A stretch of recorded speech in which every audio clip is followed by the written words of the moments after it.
The Cambridge, Massachusetts police acted stupidly, according to President Obama at a news conference last week. His comments were in response to a reporter's question and have been the topic in the news. What prompted this remark and what lesson may be learned from his response? The incident began with Harvard professor Henry Louis Gates returning to his home without his keys. He and another person tried to force their way into the home. A neighbor saw the two men trying to break in and called the police. Sergeant James Crowley responded and found those men in the house. He asked for identity, and the professor reacted to being questioned about being in his own home. Racial issues were alleged, and as a result of the unsatisfactory response by Gates, he was arrested. A Chicago reporter asked President Obama about the arrest and prompted the remarks. President Obama stated he didn't know the facts of the case, but stated that the police had acted stupidly in arresting Professor Gates, his friend. Racial profiling was discussed as well.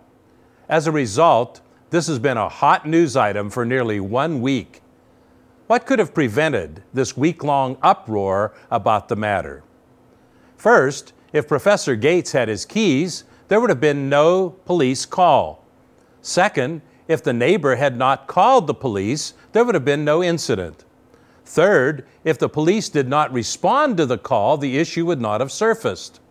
Fourth, if there had been pleasantries when the police arrived, there may not have been an arrest. Fifth, if the reporter had not asked the question about the incident at a health reform news conference with the president, the comments would not have occurred. And finally, the president could have said, "I don't know the facts about the case, so I'm not going to comment." There would be no need for further inquiry into the story by anyone. To help solve those problems created, the president has invited Professor Gates and Officer Crowley to the White House to sit down and talk about the incident with him. What lesson may we all learn from the handling of this particular problem? Proverbs 18:13 gives great inspired advice for dealing with any situation. He who answers a matter before he hears the facts, it is folly and shame to him.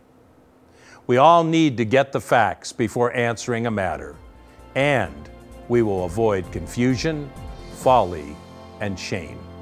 For GN Magazine, I'm Gary Antian.